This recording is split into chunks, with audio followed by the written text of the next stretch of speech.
안녕하세요.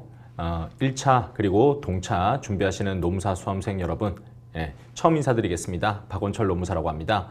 자, 오늘 첫 번째 강의 시간으로서 어떻게 하면 여러분들이 노무사 시험을 준비할 수 있는지 거기에 대한 안내 영상을 지금 촬영하고 있습니다. 그래서 지금 제목도 노동법 공부방법 이렇게 타이틀을 잡았고, 지금 현재 1차 동차 이렇게 했죠. 여러분들 중에 지금 2차도 함께 준비하신다 이런 분들을 우리가 동차 수험생 이렇게 부르고요. 1차만 준비하시는 분들을 그냥 1차 수험생 이렇게 부르는데, 어쨌거나 1차 노동법을 어떻게 준비하면 될지, 그리고 2차 노동법하고 1차가 겹친다고 하던데 수험을 도대체 어떻게 준비하면 될지, 그런 부분에 대해서 말씀드리고자 합니다. 자, 바로 한번 들어가 보면요. 간단하게 제 소개를 드리면 2010년에 공인노무사 시험을 합격했습니다. 어느덧 10년 하고도 중반이 흘러가고 있네요. 상당히 오랜 시간이 지금 흐른 것 같네요. 그리고 고려대에서 대학원 사회법 석사과정 수료를 했습니다. 사회법 전공이 법학과 중에서도 여러 가지 전공이 있는데 그 중에서 이제 노동법 전공이 사회법 전공이었습니다. 그리고 제가 저는 노무사 강의만 하는 게 아니라 현업을 지금 뛰고 있었고요. 공무원 생활도 해봤고 공공기관 기업에서 인사 노무 담당으로서 실제 실무를 수행했었고, 그리고 노무법인에서도 제가 채용돼서 실제 노무사로서 필드에서 업무도 해보고 대표 노무사로서 활동도 해봤습니다. 자, 이렇게 해서 제가 노동법을 강의하는 데 있어가지고 강점이 있다라는 부분을 말씀드리고자 양력을 좀 소개드렸고요. 그 다음에 강의도 제가 프라임법학원에서 1, 2차 노동법 강의를 담당하고 있고, 그 외에도 제가 이렇게 공무원 학원도 세 군데에서 공무원 7급 과정, 9급 과정 담당하고 있습니다. 이렇게 여러 가지 이력들을 말씀드렸는데, 제가 잘났다 아니면 이런 뛰어난 능력이 있습니다 이런 것들을 자랑하려고 하는 게 아니고, 다른 분들과 다르게 저는 이제 강의에 저만의 특징이 있다 이런 말씀을 좀 드리고 싶고요. 저 특징은 실무를 해봤고, 그리고 열심히 공부도 하고 있고, 강의 경력도 있다. 그래서 여러분들한테 어떻게 하면 수험생으로서 잘할 수 있을까, 이 부분뿐만 아니라 실제 이 노동법이 현실에서는 어떻게 쓰인다, 그리고 학자들의 관점에서는 또 어떤 쟁점이 요즘 떠오르는 주제다, 이런 것들을 말씀드릴 수 있어서 여러분들 입장에서 공부하시는 데 더 도움을 되지 않을까 이렇게 생각하면서 저도 잘할 수 있다라는 부분을 말씀드리고 싶었고요.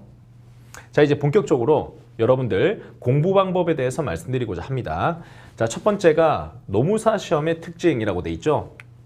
자, 이 공인노무사 시험은 특이한 게 뭐냐, 1차, 2차 노동법의 과정이 겹치죠. 겹치는데 1차가 훨씬 더 범위가 넓습니다. 지금은 그 범위를 하나하나 다 적기보다는 여러분들이 실제 강의를 들으시면서, 그리고 시험에 고시 내용이 있습니다. 고시 내용 보면은 각종 법령들이 나오는데 2차 노동법보다 1차 노동법이 법령의 개수가 더 많아요. 그러니까 여러분들이 공부를 좀 안 해보신 분들은 1차가 훨씬 더 어렵고 법령의 개수가 많으니까 2차가 훨씬 더 쉽다 이렇게 오해하실 수 있는데, 그렇지 않고 1차, 2차 시험은 완전히 다른 시험이다라고 보셔야 됩니다. 자, 1차 시험은 어떤 특징이 있느냐? 일단 절대평가예요. 절대평가. 그리고 객관식 시험이에요. 60점 이상만 맞으면, 그리고 특정 과목에서 40점 미만의 꽈락이 없으면, 그럼 평균 60점을 맞으면 합격할 수가 있습니다. 그러면 여러분들이 살아오면서 60점이란 점수를 맞아본 적이 별로 없을 것 같아요. 물론 어렵게 나온 시험이나 학원에서는 맞아본 적 있지만, 그래도 여러분들이 정규 수험 과정에서 60점이란 점수는 굉장히 좀 흔치 않은 점수다 이렇게 생각하실 것 같습니다. 그래서 만만하게 보시는 분들이 좀 있습니다. 처음에는 1차는 그냥 다들 붙고, 그 다음에 2차 갔을 때 본 게임이다 이런 인터넷에 글들도 보셨을 거예요. 근데 지금 보시면 2024년에 문항수가 확대되었고 시험 응시 시간이 확대되었다, 난이도가 상승했다라고 돼 있죠. 자, 뭘 말씀드리고자 하냐면, 예전에는 25개 문제였어요. 그리고 시간 자체도 25분이었습니다. 그러니 1분에 한 문제를 풀어내면 되는데, 훈련을 충분히 하셨다라고 한다면은 충분히 25분 안에 문제를 다 풀고도 시간이 좀 남았었어요. 근데 이게 너무 좀 시험 난이도가 낮은 거 아니냐 이런 얘기가 있었고, 난이도가 올라가기 시작합니다. 그러면서 40문제로 바뀌었어요. 지금 현재는 여러분들이 2026년을 준비하고 있으니까 40문제로 바뀐 게 이제 두 번째 해다 이렇게 볼 수가 있겠죠. 자, 40문제로 바뀌었고 시간도 40분으로 늘어났습니다. 그러면 단순히 문제가 늘어났으니까 그냥 그 난이도는 똑같지 않을까요? 이렇게 생각하실 수 있는데 그렇지 않습니다. 문제 개수가 늘어났다는 얘기는 출제되는 범위가 늘어났다는 거예요. 그러면 예전에는 한 문제만 나오던 그런 챕터가 이제는 두 문제 내지 세 문제를 출제해야 되니까, 그러니까 공부할 범위가 더 늘어났고, 그리고 여러분들이 평소에 중요한 거 말고 지엽적이고 여러분들의 실력을 점검할 수 있는 고난이도 문제들이 나오기 시작했다는 거죠. 그래서 난이도 자체가 상승했다, 이렇게 말씀드릴 수 있겠습니다. 그래서 합격률로 보여드리면 2022년까지는 합격률이 정말 1차는 떨어지면 되게 창피했었어요. 실제 수험생들 중에서도 웬만하면은 뭐 한 몇 개월, 한 6개월 정도 집중하면 되고 수험 경력이 있다, 타 시험에서 공부해본 경력이 있다라고 한다면 여러분들이 한 3개월 정도만 좀 집중하면은 무조건 붙습니다. 이런 얘기들이 아마 인터넷에 있을 거예요. 지금 우리 노무사 수험 카페를 가셔가지고 옛날 글들 심심하시면 찾아보세요. 심심하지 않으시면 안 찾아보셔도 돼요. 거기 보면 대부분 합격을 했었고 60%까지 합격을 했으니 떨어지는 분들보다 붙는 분들이 훨씬 더 많았죠. 그래서 합격하고도 안도를 했지 별로 기뻐하지 않았던 때가 있었습니다. 그런데 난이도가 올라갔어요. 2023년에는 문항수가 늘어나진 않았는데 이때부터 난이도가 급격히 상승해서 갑자기 35%로 합격률이 뚝 떨어집니다. 그럼 이제 불합격하는 사람들이 더 많아졌죠. 이렇게 되면서 이제 긴장하기 시작해요. 자, 다음은 2024년은 어떻게 바뀌었냐? 22% 합격. 역대 최저의 합격률을 보여주게 됩니다. 그렇게 해서 이제 1차도 긴장하고 공부해야 된다, 이런 분위기가 형성이 됐고, 작년부터는 이제 1차를 1, 2차를 동시에 준비하기보다 1차만 온전히 준비하시는 분들도 점점 늘어나기 시작했습니다. 그 결과 이제 49%로 합격을 해내서 난이도 자체도 조금 쉬워지고, 전년도에 비해서요, 문항수가 늘었음에도 불구하고 여러분들도 충실히 대비하다 보니까 거의 반 가까이 이제 합격을 하시게 된 거죠. 자, 이렇게 보시면 퍼센트 자체가 이렇게 들쭉날쭉하고 있죠. 아직까지도 출제위원들도 어느 정도로 난이도를 맞춰야 될지를 약간 조율하고 있는 과정인 것 같고요. 대비하는 여러분들도 어느 정도까지 준비를 해야 될까, 이런 게 좀 혼동되는 그런 시기인 것 같습니다. 제도가 바뀌다 보니까 이렇게 된 거고요. 자, 어쨌거나 들어보니까 어때요? 60점 맞으면 합격할 수 있다 했는데 60점을 맞는 것도 쉽지 않을 수도 있겠구나. 준비를 열심히 했는데도 불구하고 떨어지는 사람들도 꽤나 있구나. 이렇게 일단 알아주시면 되겠고요. 자, 그런데 그럼 1차를 합격하면 어떤 보상이 주어집니까? 라고 물어보면 한 번 1차를 합격하시죠? 그러면 2차 시험을 2번 응시할 수 있는 기회를 부여합니다. 올해 1차를 합격하시면 올해 2차 시험을 한 번 응시할 수 있고, 그리고 난 다음에 올해 2차 시험을 떨어졌다 하더라도 내년도에 2차 시험을 바로 치실 수가 있습니다.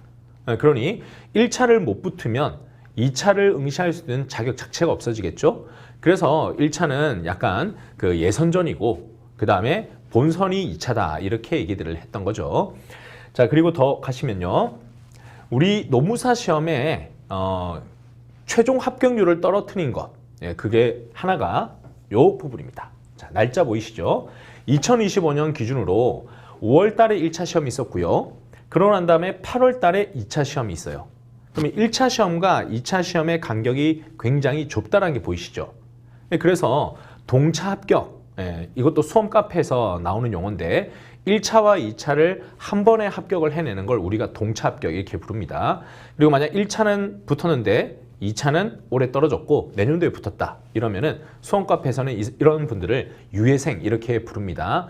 뭐 이건 수업 용어고 그냥 여러분들이 카페에서 글들 읽으실 때 무슨 뜻인지를 대충 아셨으면 좋겠다라는 취지로 말씀드린 거지 뭐 이 수험이 중요한 건 아니죠. 자, 이렇게 동차 합격하기가 쉽지 않은 이유가 전략을 잘 세워야 되는 거예요. 시간이 너무 좁기 때문에 충실히 준비할 수가 없고, 그러다 보면 여러분들이 급박하게 준비하다 보면 1차다가 오면 1차다가 2차다가 오면 또 2차다가, 그럼 이도 저도 집중해서 못하다가 결과적으로 1차도 떨어지는 경우, 그러면 올해 그냥 날려버리죠. 1차를 떨어졌으니 올해 2차도 못 쳐보겠죠. 그러면 친구들, 같이 공부했던 친구들은 동차 합격하는 친구도 있고, 아니면은 2차 시험장 갔다 온 다음에 내년도는 어떻게 준비하면 되겠다라는 감을 잡는 친구들도 있는데, 여러분들은 정말 최악의 경우에는 동차는커녕 2차 시험장도 못 가본다면은 그럼 되게 슬픈 일이 될 수 있겠죠. 그래서 이 공인노무사 시험은 여기에 써놨습니다. 1차 시험 준비 시기에 달렸다라고 되어 있죠. 1차 시험을 언제부터 준비하느냐?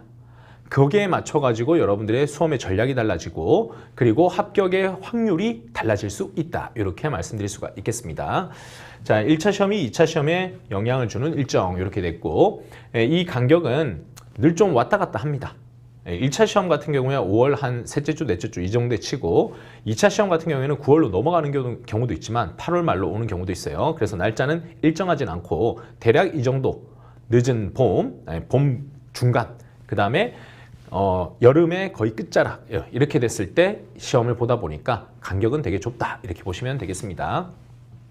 자, 다음 넘어가시면 그러면 2차 시험의 특징은 어떻게 될까요? 2차 시험은 앞서 얘기했듯이 1차는 예선이고 2차는 본격적인 경쟁이다 라고 말씀드렸죠. 자, 2차 시험은요, 여러분들 한번 찾아보시면 아시겠지만은 합격률이 굉장히 낮습니다. 1차에서 많은 분들을 떨어뜨리고 그렇게 해서 본선에 실제 경쟁 상대들을 올렸습니다. 그럼에도 불구하고 이분들이 다들 열심히 공부해왔죠. 수험생 하루 종일 수험 공부만 했던 분들이 무기를 갈고 닦아서 이제 경기장에 선 거예요. 그런 분들이 이 문제를 풀기 위해서 최선을 다하기 때문에 1차와의 절대평가인 1차와 다르게 2차 시험은 상대평가이고 그 경쟁도 굉장히 치열하다고 말씀드릴 수가 있겠습니다. 그래서 10%보다 아래로 합격률이 나오고 있다 이렇게 말씀드릴 수가 있겠고요. 자, 그럼 2차 시험에서는 어떤 걸 테스트하냐라고 말씀드려보면 현실의 문제. 자, 현실에 여러분들이 노무사니까 노동법, 저는 노동법을 강의하고 있으니까요. 자, 노동법적인 사건이 발생했을 때 이제 여러분들은 학생이 아닌 거예요. 여러분들은 전문가이기 때문에 바로 이 문제를 해결할 수 있는 전문가여야 됩니다. 누군가가 노동법에 대해서 물어보면 바로 현재 법률은 어떻고 그다음 판례는 어떻고 그래서 당신의 질문에 대해서는 이렇게 판단될 가능성이 높습니다라고 해결책을 줄 수 있어야 돼요. 답을 말씀드릴 수 있어야 되고 이런 결과가 발생하지 않으면 어떻게 조치를 하셔야 된다는 걸 바로 말씀하실 수가 있어야 됩니다. 그러니 공부할 게 굉장히 많겠죠? 현실의 문제를 해결할 수 있는 전문가의 역량을 가지고 있는지를 테스트를 하고 있고 그리고 앞서 얘기했듯이 상대평가다라고 말씀드렸죠? 근데 채점 기준은 똑같이 60점 이상 40점 미만 과락 없을 것이라고 해서 1차와 동일합니다. 근데 차이가 있다고 한다면 주관식 시험이기 때문에 객관식 시험은 오지선다 중에 답이 명확하죠. 이 답을 맞춰내면 무조건 점수를 줄 수밖에 없어요.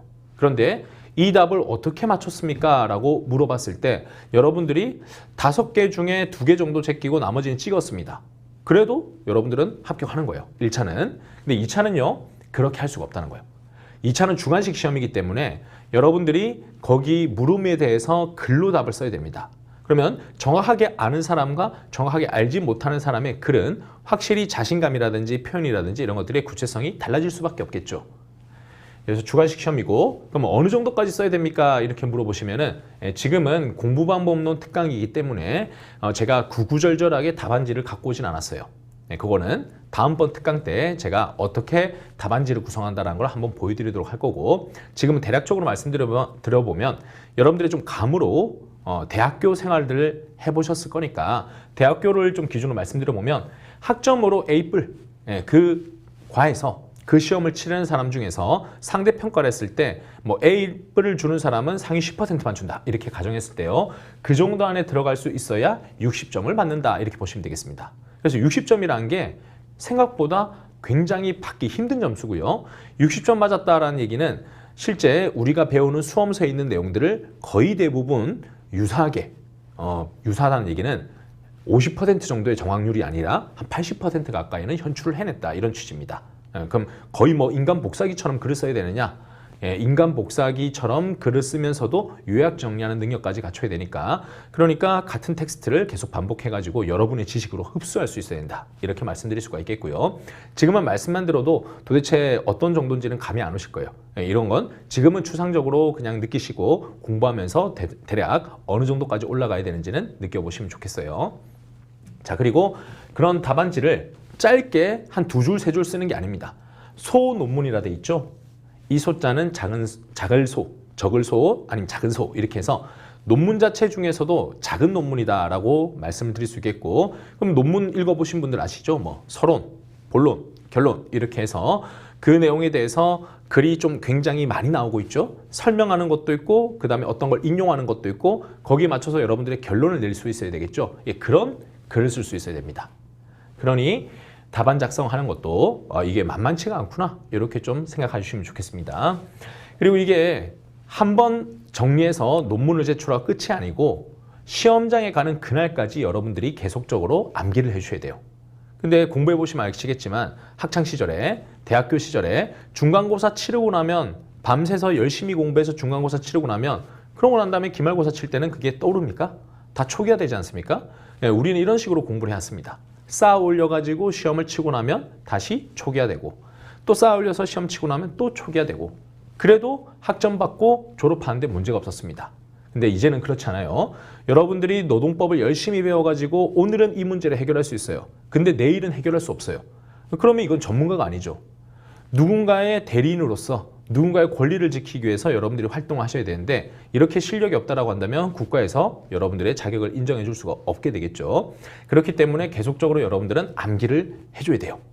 근데 뇌는 암기보다는 망각에 특화가 돼 있단 말이죠. 이 망각에 특화되어 있다는 게 이 뇌과학적으로도 그렇게 증명이 돼 있죠. 그렇지 않으면은 여러분들의 우울했던 기억, 슬펐던 기억들을 다 안고 있으면은 사람이 견뎌낼 수가 없다고 하죠. 그래서 기억하는 것보다 망각하는 게 훨씬 더 많기 때문에 이 중요한 지식도 여러분들이 힘들게 쌓아 올렸지만 늘 까먹게 돼요. 늘 잊어버리게 돼요. 그래서 그걸 수험 생활할 때는 계속 반복해가지고 여러분들이 암기를 유지시켜줘야 됩니다. 그 결과 시험장에 갔을 때 여러분들이 열심히 공부했던 내용들을 쏟아내가지고 합격으로 나아갈 수 있게 되는 거죠. 자, 그리고 논리적인 답안을 작성하기 위한 답안 작성 연습하고 평가를 받아봐야 된다라고 했죠. 이건 무슨 얘기냐? 그러면 계속 책을 외우고 열심히 반복해서 보기만 하면 됩니까? 이렇게 물어보면 그렇진 않다. 왜? 문제가 물어보는 것에 맞춰가지고 어떤 거 강약 조절을 또 할 수 있어야 돼요. 물어보는 거는 여러분들의 주소를 물어봤는데 여러분들 중에서는 주소를 답변하지 않고 여러분들의 이름과 여러분들이 살아왔던 인생사를 막 설명하는 분들이 있어요. 왜 그걸 물어보냐? 왜 그걸 말하냐? 이렇게 물어보니까 여러분들은 제 주소를 말하려면 인생사를 설명할 수밖에 없습니다. 이렇게 하시는 분들이 있죠. 그러면 이게 나중에 주소를 얘기했다 하더라도 높은 점수를 받기 힘든 거예요. 그럼 물어보는 것에 맞춰가지고 센스 있는 답변을 할 수 있어야 되겠죠. 그런 연습을 하는 게 이제 답안 작성 연습이다라고 보시면 되겠습니다. 그렇게 어떤 질문이 나왔을 땐 어떻게 답안지를 구성한다. 그리고 이런 류의 질문은 센스 있게 답변하려면 이 부분을 강조해야 됩니다. 이렇게 하는 것들을 연습하는 게 2차 시험 준비하는 과정이다라고 보시면 되겠습니다. 자, 대략적으로 제가 1차 그리고 2차에 대해서 대략적으로 말씀드렸어요. 1차는 객관식 시험이다. 난이도가 올라가긴 하지만은 그래도 여러분들이 공부 열심히 한 다음에 나와 있는 지문 중에서 정답을 맞추기만 하면 된다.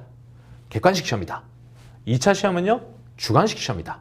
주관식 시험이고 계속 망각하기 때문에 여러분들이 줄글을 써내기 위해서는 논리적인 답안지를 써내기 위해서는 계속적으로 시간을 투입하고 암기를 해줘야 된다. 이렇게 들어보셨어요.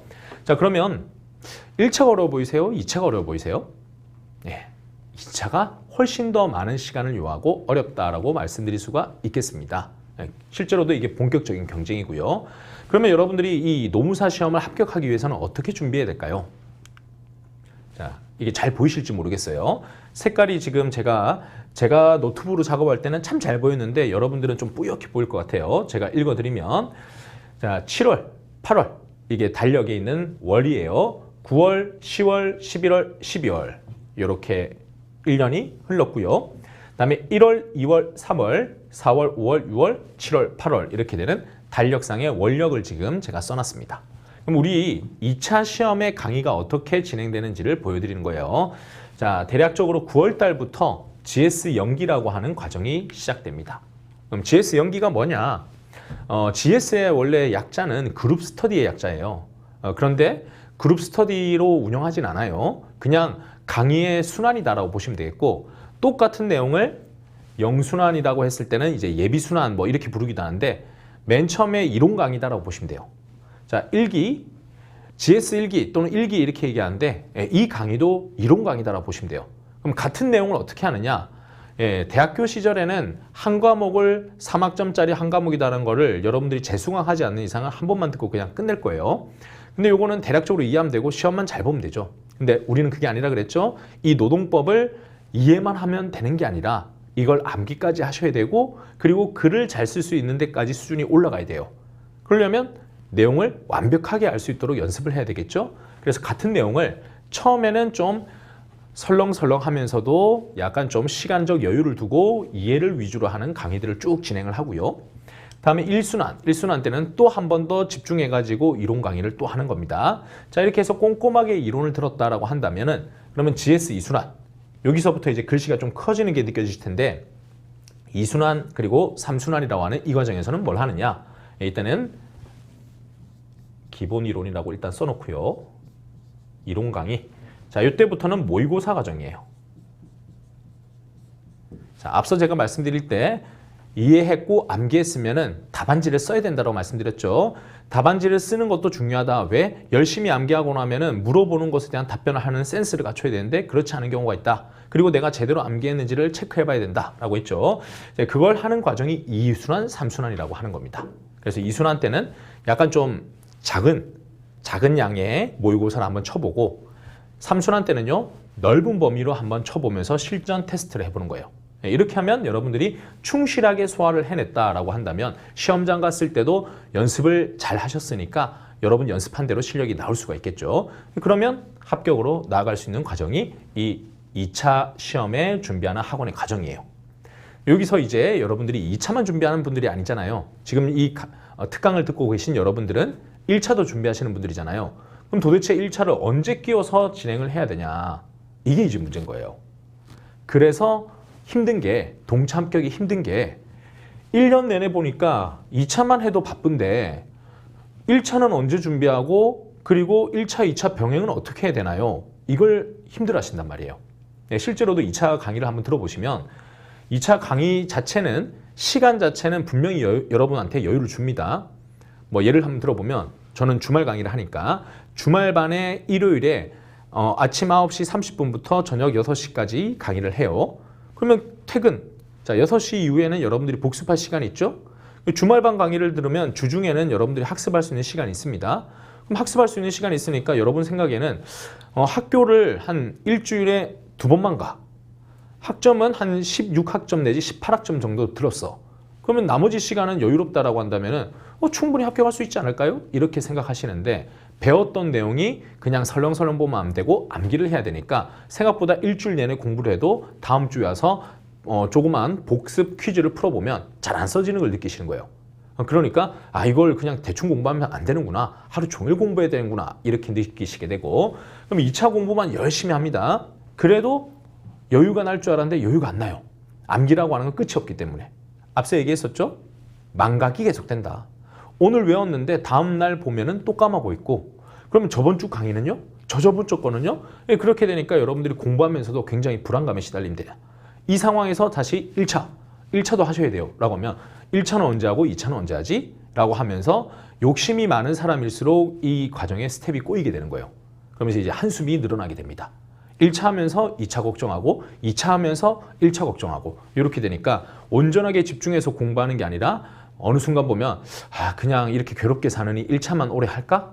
이렇게 마음을 포기하게 되고 아니면은 1차는 나중에 몰아서 하자라고 해놓고 2차 쭉 하다가 한 이 정도 시점쯤 됐을 때 이제 안 되겠다. 더 이상 시간이 없잖아. 5월 달에 시험 봐야 되는데 1차. 그러고 2차 다 손 놓고 1차로 전환했다가 다시 또 울면서 공부하는 거죠. 진작에 1차 할 것 이러면서 그러다가 겨우 합격을 했는데 자 이렇게 2차 쌓아왔죠. 쌓아왔던 공부들 1차 한다고 완전히 손을 놔버리죠. 손을 놔버리니까 결과적으로 초기화돼가지고 1차 합격하고 돌아왔을 때는 또 제로 베이스가 되는 거예요. 이런 수험생들의 실패하는 과정들을 제가 강의하면서 여러 번 봤었습니다. 그래서 제가 강의할 때도 늘 말씀드려요. 여러분 1차, 2차를 병행하셔야 되고 2차 공부 실력이 안 나온다고 2차에 너무 집중하시면은 1차를 놓치고 있으면 나중에 공부할 수가 없습니다. 지금부터 하셔야 돼요. 이런 얘기를 해도 여러분들이 이걸 시간 배분이라든지 전략을 세우는 데 있어가지고 굉장히 힘들어하는 경우들을 봤었어요. 그래서 이 특강을 지금 촬영하고 있는 거고 아무쪼록 여러분들이 동차에 합격을 해내는 사람들이 있거든요. 그 사람들은 완벽해서 합격하는 게 아니라 시간 분배와 전략을 잘 세워가지고 합격을 해낸단 말이죠. 이런 것들을 미리 여러분들이 들어보시고 그 다음에 전략도 세워서 준비하면 좋겠다. 이런 취지로서 지금 설명을 드린 거예요. 그래서 이 1차 시험 준비 기간이 굉장히 중요합니다. 대부분 이런 걸 잘 모르니까 학원 강의가 본격적으로 시작되는 9월 달쯤 돼가지고 2차 강의를 들어온 경우가 있습니다. 예, 근데 그 전에 이렇게 7, 8월쯤에 여러분들이 준비를 시작했다라고 한다면 이때부터 1차 과목의 일부를 시작하고 오는 게 좋다는 거예요. 1차도 이제는 난이도가 올라가고 있으니까 옛날에는 기출문제 대략 풀어보고 그러고도 합격했던 시절이 있었어요. 옛날 쪽에는. 근데 지금은 여러분들한테 정확한 개념을 묻거나 지엽적인 문제를 물어보기 때문에 1차도 이제는 기본 이론은 어느 정도 학습하고 오는 게 좋습니다. 그래서 지금 여러분들이 1차에서 시간이 제일 많이 소요되는 게 뭡니까? 하고 물어보면 아무래도 민법 강의가 굉장히 양도 많고 어렵게 느껴지실 거예요. 그리고 경영학 이것도 생각보다 소소하게 외울 게 많습니다. 그래서 2차를 본격적으로 하기 이전에 1차 과목을 어느 정도 하나, 두 개 정도는 떼고 와라 이렇게 말씀드리고 싶고, 그리고 이제 본격적으로 2차를 시작했죠? 그러면 2차만 올인하지 마시고 2차 수험을 들으면서 1차를 병행할 수 있는 시간을 분명히 만들어 주셔야 돼요. 제가 제안 드리는 거는 뭐 평일반을 들을지 주말반의 강의를 들을지는 알 수가 없으나 거기에 따라 여러분들이 시간 설계하는 방법은 조금씩 달라집니다. 근데 지금은 제가 그냥 대략적으로 시간을 하루에 9시간 공부한다고 가정했을 때 6시간 정도는 2차 공부에 할애를 했다. 그러면 3시간 정도는 1차 공부를 꾸준히 해 주시면 좋다라는 거예요. 그렇게 해서 여러분들이 이런 GS 연기 때부터 1차 과정을 병행해서 쭉 진행을 하면 그러면 어떻게 되느냐? 비록 2차는 여러분들이 완벽하게 마스터는 못했지만 1차를 그래도 놓치지 않았죠. 그러면 나중에 1, 2차를 병행해가지고 1차 합격해내고 2차에 공백이 없으니까 바로 여러분들이 이어서 2차 과목에 올인을 해도 암기가 사라지지 않고 여러분들이 그대로 모의고사 순환에 갈 수가 있다는 거예요. 근데 여기서 2차만 하다가 중간에 손을 놔버리죠? 그러면 이 암기라는 게 참 뇌가 괴로웠던 기억은 빨리 잊기 때문에 금방 날아가요. 금방 날아가고 똑같은 내용이지만은 이제부터 본격적으로 시험을 보는 이 GS 2기 과정이 되면 시험을 쓰려고 할 때 남들은 막 답안지 써내는데 나는 못 써내잖아요. 힘들어지면서 이걸 회피하고 싶어져요. 그럼 자연스럽게 내년도에 보자. 나에겐 365일이 더 남았다. 이렇게 하게 된다는 거죠. 자, 그러면 안 되겠죠. 그래서 첫 번째로 말씀드리는 전략은 시간 배분이다. 시간 배분은 시작 시점도 중요하다. 이 특강을 빨리 보셨다라고 한다면 제일 좋겠죠. 지금부터라도 바로 시작해라. 강의 시작되고 나중에 보자 이렇게 하지 마시고 1차 과목은 바로바로 시작하는 걸 추천을 드린다. 이렇게 말씀드리고, 그리고 2차를 개강했다라고 한다면 그때는 2차 과목에만 올인하지 마시고 1, 2차를 병행하셔라. 병행하는 방법은 두 가지가 있다. 하나는 1일 중에 시간 분배 방법. 그래서 예시 들었던 게 6시간을 2차를 했다 하면 3시간은 1차에 집중해 주십시오. 이게 한번 첫 번째 전략이고요. 두 번째 전략은 요일로 나눌 수도 있어요. 똑같은 시간을 분배하는 전략인데 주중에는 2차 공부를 하셨다. 그러면 주말에는 1차 공부를 하신다. 이런 생각으로 처음부터 시간을 조금씩 쪼개가면서 공부를 병행해 주시면 좋다는 겁니다. 자, 그렇게 해서 흔들림 없이 여러분들이 1, 2차를 병행해서 가주셔야 이번에 동차로 해낼 수가 있다. 이렇게 말씀드릴 수가 있겠고요. 그러면 만약 중간에 포기하면 어떻게 됩니까? 그러면 1차만 해서 5월 달에 1차 합격을 해냈죠. 그러면 이제 6, 7, 8, 9 요때 한 2차를 보게 되는데 요 기간을 이제 어떻게 보내야 될지가 되게 막막해져요. 그러면 요때도 나중에 한번 말씀드리겠지만은 1차 합격하고 난 다음에 복귀해가지고 2차를 보려 하는데 공부가 안 돼 있어요. 그러면 8, 9월 갔을 때 올해 1차를 받고 합격했으니까 올해 2차를 바로 볼 수 있죠. 내년도에 2차를 또 한 번 더 볼 수가 있죠. 그래서 올해 붙었을 때는 많은 분들이 이런 마인드를 가져요. 올해 합격했고 2차 준비 안 됐으니까 내년에 보자. 그럼 내년에 볼 때는 떨어지면은 다시 1차를 봐야 된다 이 생각이 들잖아요.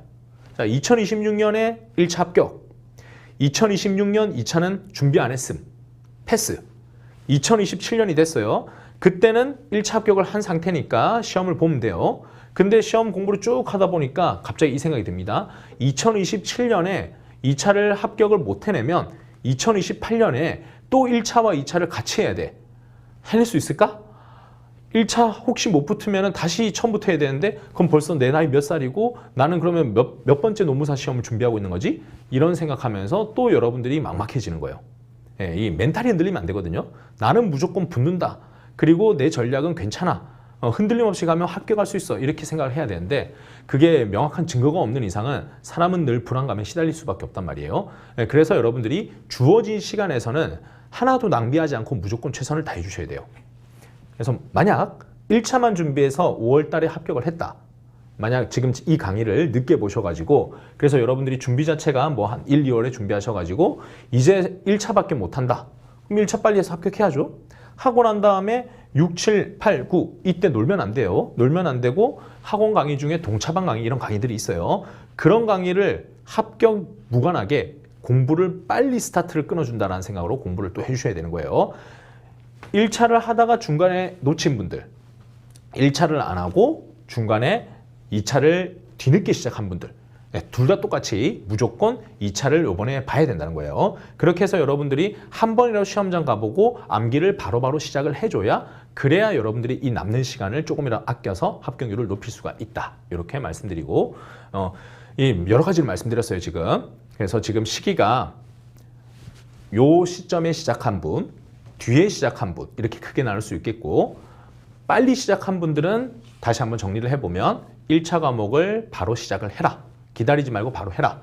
그리고 이 수험 과정 중에서는 1차와 2차를 병행을 하셔야 된다. 이렇게 말씀드린 거예요.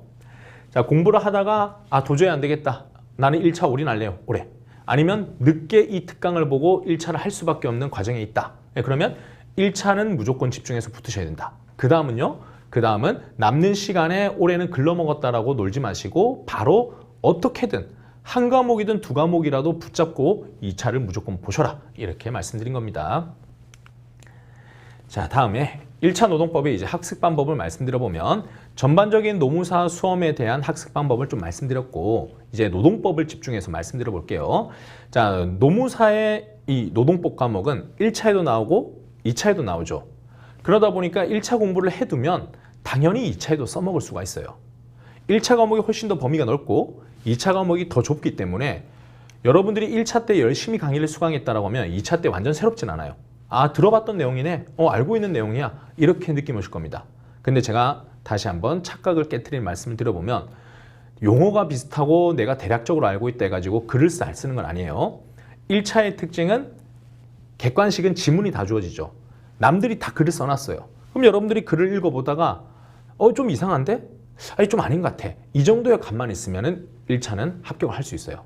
근데 2차는요. 여러분들이 백지에서 글을 창조해내야 돼요. 그러니까 뭐가 더 어렵겠습니까? 뭐가 더 시간이 걸리겠어요?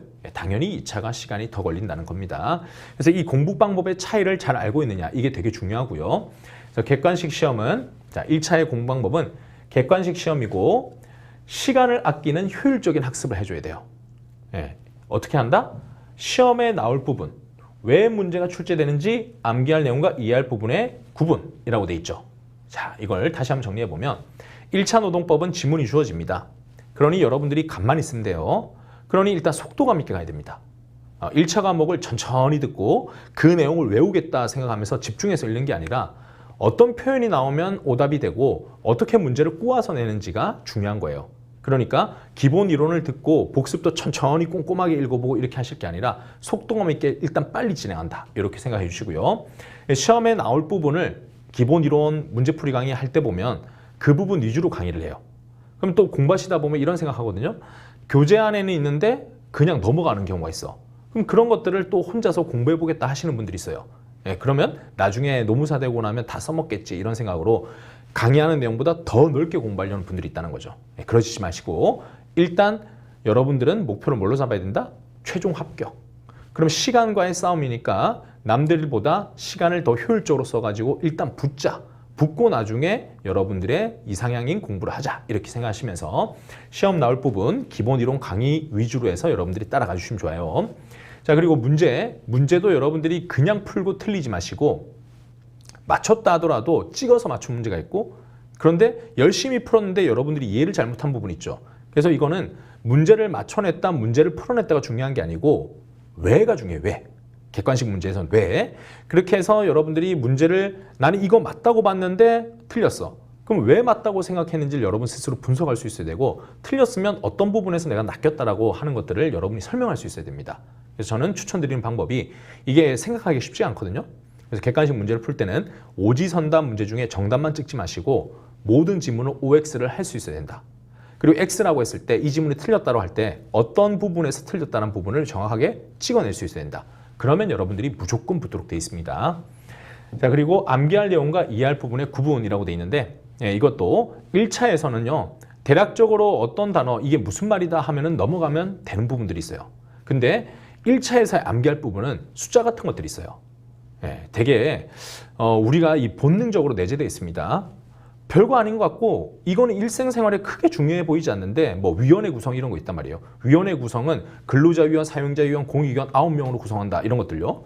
그 9명 구성하겠지 하고 그냥 넘어가지 안 해온단 말이에요. 그 날짜 단체 협약의 신고는 단체 협약 체결일로부터 15일 이내에 신고해야 된다. 15일 그래 하면 되지 하고 여러분 그냥 넘어가지 숫자를 잘 안 외워요. 근데 그런 게 시험 문제 나와요. 그래서 빠르게 여러분들이 강의 듣고 문제를 풀면서 이런 부분이 시험 문제 나오구나 이거는 외워줘야 되겠구나 하는 것들을 미리 체크를 해둬야 돼요. 그러면 공부할 때 강약 조절할 수 있겠죠. 요거는 그냥 읽고 넘어가는 파트, 이거는 암기해야 될 파트. 암기해야 될 파트는 수시로 자주자주 반복해서 봐주면은 그러면 나중에 시간을 들여서 외우지 않아도 충분히 맞출 수 있다는 거죠. 자, 2024년 변경된 출제 경향으로서 기타 법령 부분이 심화학습이 이루어져야 된다라고 돼 있죠. 이것도 이제 예전 수험 합격수기 이런 것들을 보시다 보면 뭐 기타 법령은 마지막에 하루 정도 투자하시면 돼요. 아니면 뭐 특강 하나 들으면 돼요. 이렇게 하시는 분들이 있을 겁니다. 근데 이제는 그렇지 않아요. 사실 문제로 바뀌었잖아요. 근로기준법 같은 경우에 노동법원 같은 경우에는 이제 근로기준법 다 맞춰도 합격할 수가 없게 돼버렸어요. 기타 법령의 비중이 많아졌기 때문에.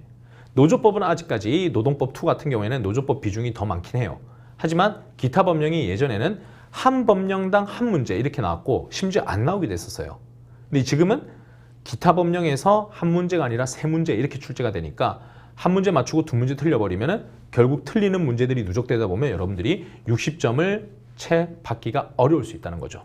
그래서 공부할 때 기본 이론을 공부할 때 옛날 수험 합격 수기들 읽지 마시고 이제는 바뀌었다라고 생각하시고 기타 법령들 굉장히 괴롭다 하더라도 미리미리 들어두시고 공부를 해두시면 좋다 이렇게 말씀드리고 싶습니다. 자, 그럼 2차는요. 2차도 계속 여러분께 반복해서 말씀드렸는데 주관식이기 때문에 주관식이니까 여러분들의 논문을 써야 된다. 그러면 암기가 중요하다고 했죠. 그리고 노동법 해석에 문제가 발생하는 부분이 쟁점이다라고 돼 있죠.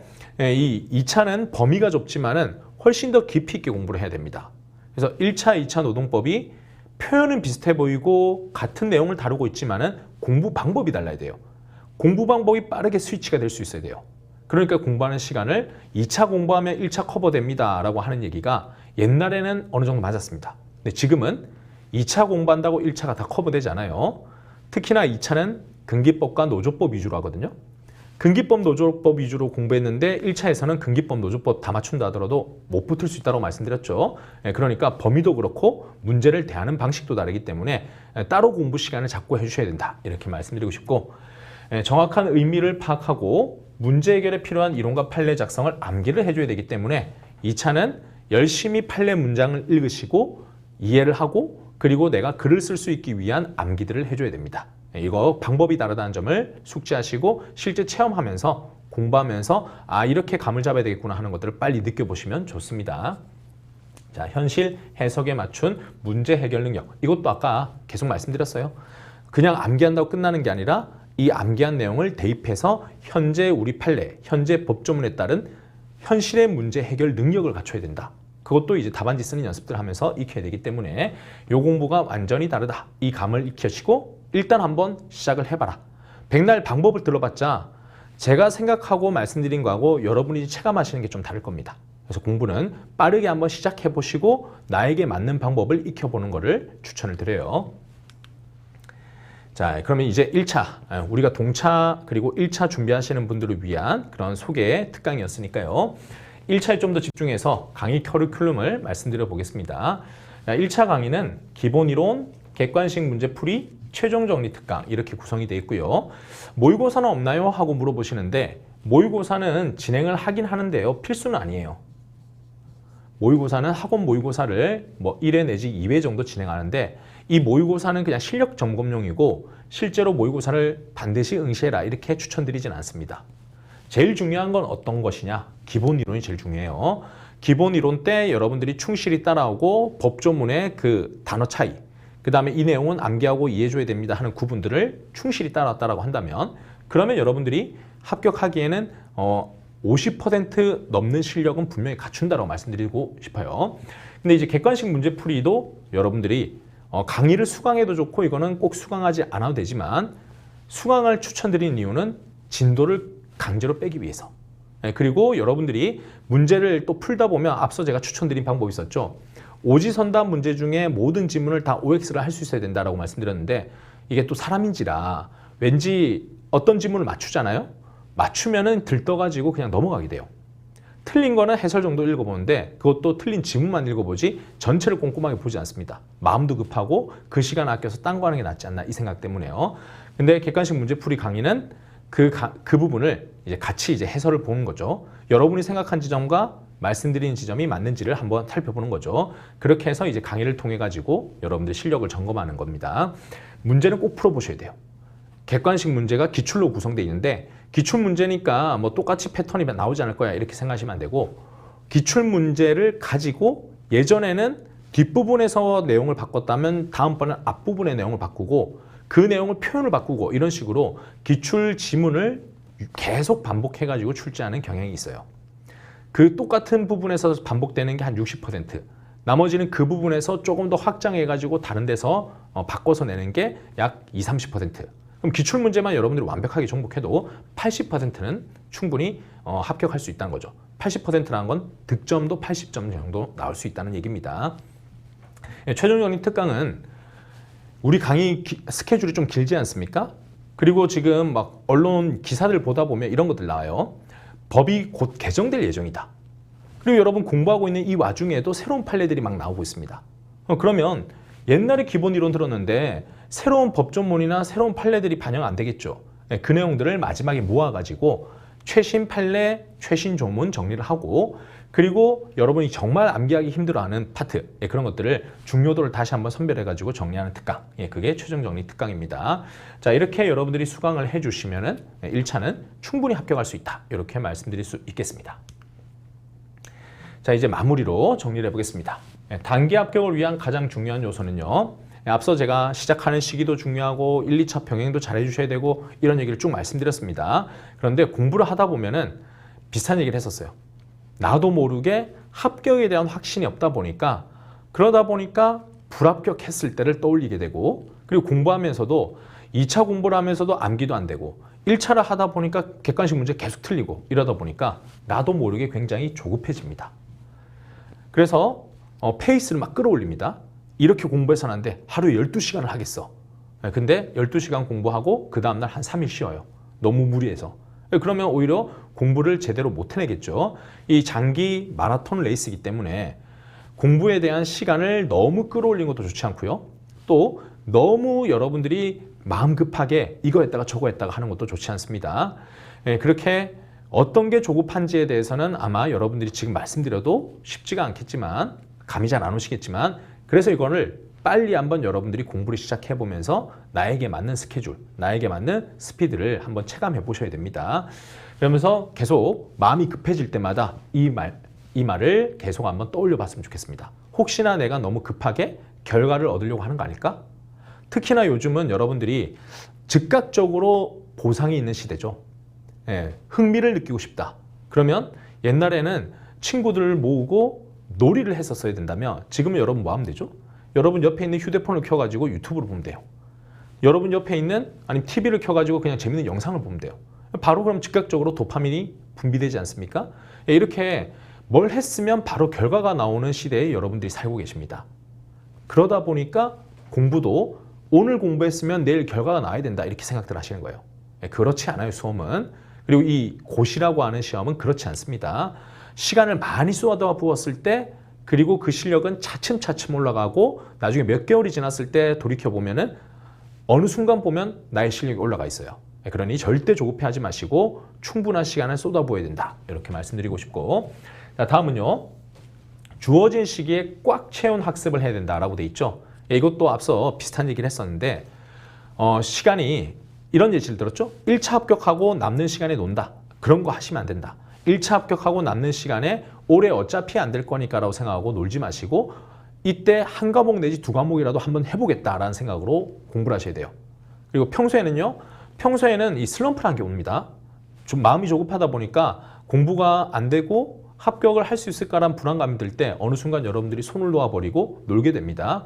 그렇지 않게 여러분들이 하루 루틴을 꾸준하게 밀고 나갈 수 있도록, 그리고 그 시기에 여러분들이 목표한 바가 있죠. 그 목표한 바를 이뤄낼 수 있도록 계속 여러분들이 밀고 나가야 됩니다.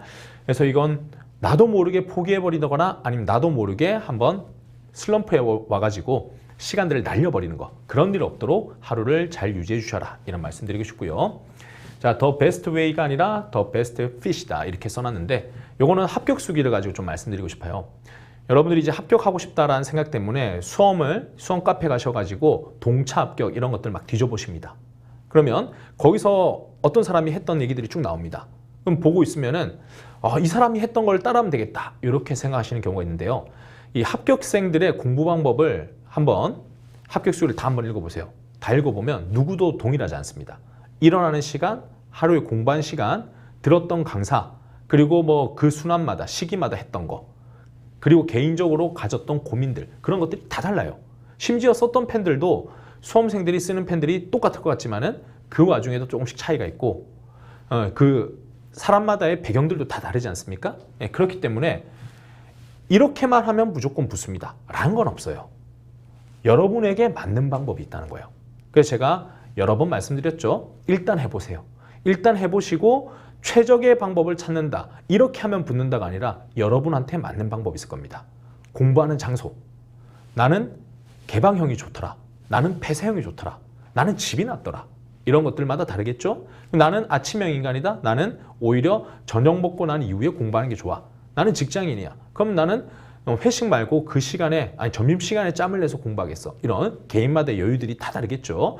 그러니까 여러분이 할 수 있는 방법, 여러분이 최적화되는 방법들은 각자가 다를 거니까 일단 공부를 하시면서 어떻게 했을 때 나는 공부가 잘 되더라 라고 하는 감, 그 감을 빨리 익히시고 그대로 밀고 나가시면 됩니다. 그리고 마지막으로 특강으로 제가 준비를 했지만은 이 모든 내용들이 너무 빠르게 설명하고, 그리고 여러분들이 잘 모르는 내용들도 있어가지고 공부하시면서 막 어려움도 있으실 것 같아요. 그랬을 때는 제 카페 이름이 다음 카페예요. 다음에서 박원철 노동법 검색하시면 제 카페가 나옵니다. 물론 좀 번거롭게 가입할 때 신청을 받아요.